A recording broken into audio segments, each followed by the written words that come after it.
n'est pas pasteur pour plaire aux gens.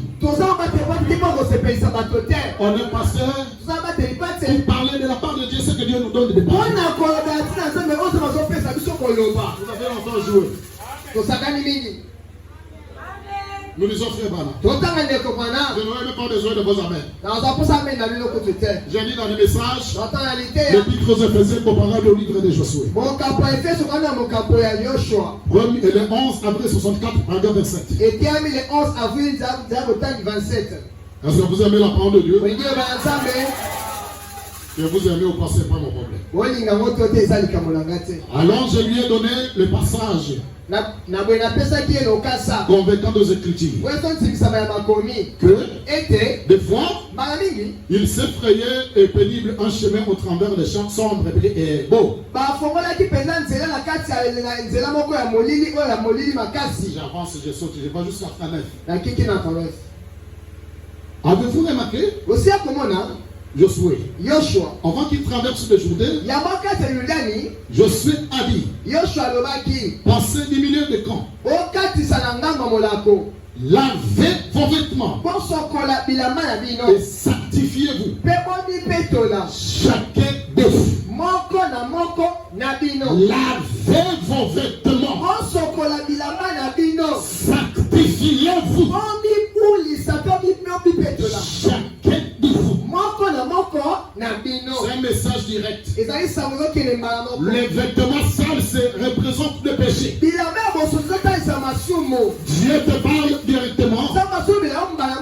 Lave tes vêtements et sanctifie-toi. Qu'aucun homme ne s'approche de sa femme. Dans 3 jours, vous verrez la gloire de Dieu. Voyez, c'est un processus de préparation pour hériter la promesse. Dieu fait beaucoup de promesses au milieu de nous. Je vais vous bénir. Je vais vous délivrer. Je vais faire ceci. Pourquoi toutes ces promesses ne se matérialisent-elles pas? Cela amène les enfants de Dieu de se poser la question. Est-ce que l'éternel Dieu de Abraham est-il au milieu de nous ou non? Et nous avons parlé que il faut ôter les nuages. Chacun de nous doit lever les nuages qui couvrent sa vie afin de permettre aux éclats de lumière de rayonner sur sa vie. On parle de lumière ici, c'est le soleil de la justice. Dieu a fait des promesses à Israël.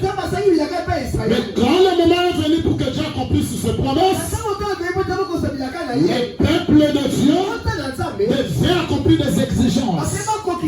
Lequel?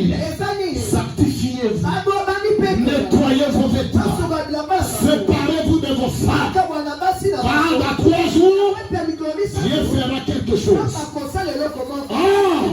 La promesse est pour Israël.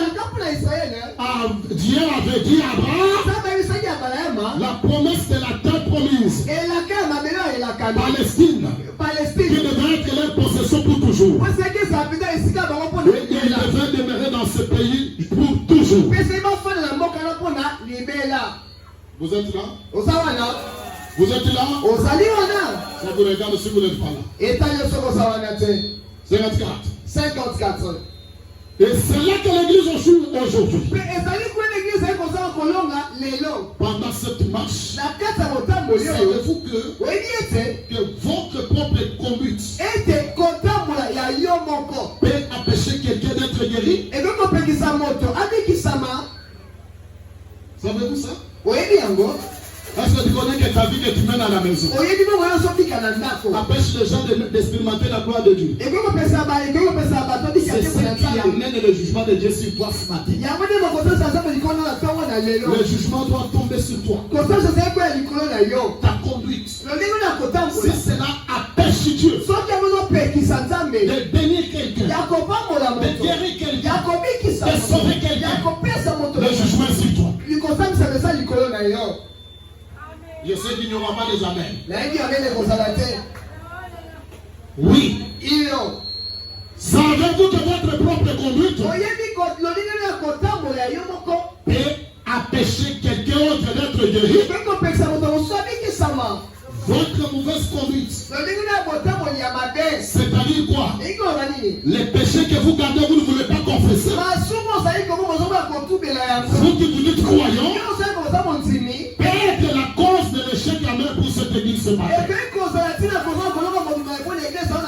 Le jour du jugement, vous serez responsable de tout cela. Vous direz, eh bien, c'est la vérité. Votre propre conduite peut être l'échec cruel pour cette église. Alors si la mauvaise conduite d'une seule personne peut empêcher l'église de voir le merveille de Dieu.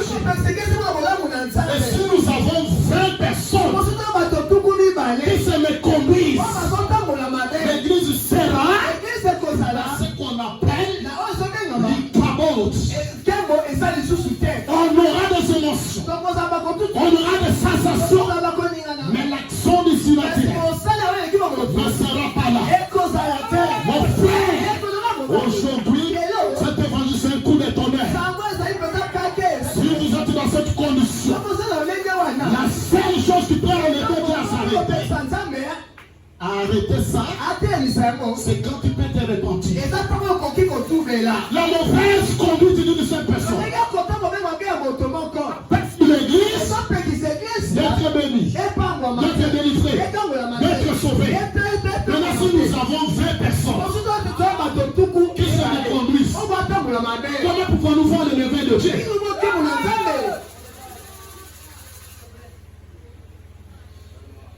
Josué a constaté que la promesse était là. Mais qu'est-ce qui fait que la promesse ne s'accomplisse pas? Parce que il y avait un accord.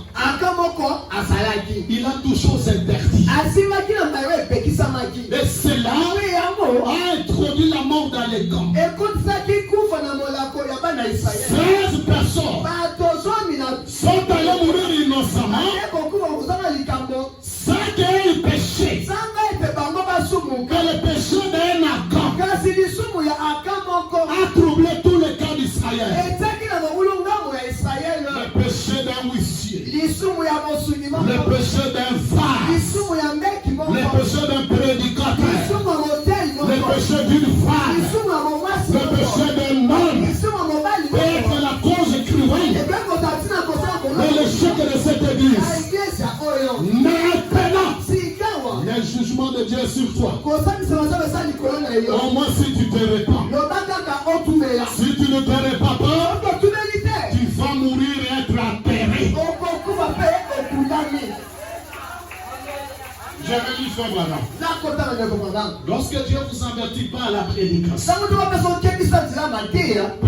fois, deuxième fois, troisième fois, tu ne veux pas attendre.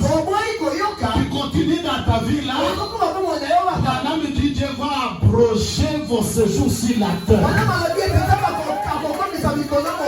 Il va t'ôter la vie. Pour que tu ne puisses plus continuer à pécher. Je lis ça.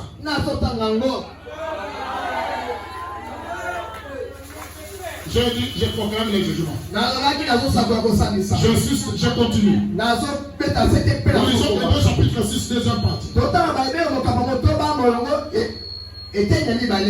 Hébreux chapitre 6, deuxième partie. Le 8 septembre 57. Vous avez la parole de Dieu? Les gens qui disent dans le péché ne verront pas ça. Parce que c'est le jugement de Dieu.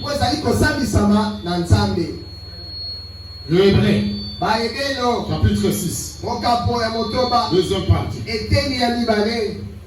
Paragraphe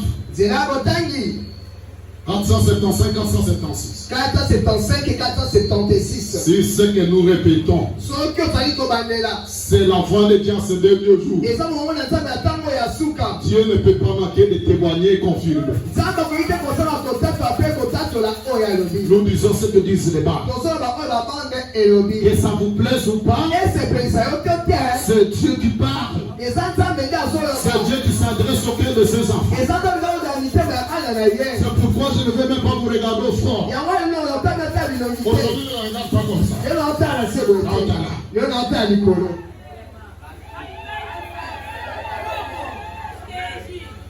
Et il y a des gens qui vont pisser pendant que je prêche ici. Que je lirai frère Branham. Un jour, quelqu'un a prêché. Et les gens se sont évanouis à cause de la prédication. C'est ça que je veux que ça arrive aujourd'hui. Ça fait longtemps que je suis avec la maison de Dieu. Lorsque je suis en vie, les deux hommes viennent dans le tabernacle, il n'a pris le fouet. Il n'a pas blagué.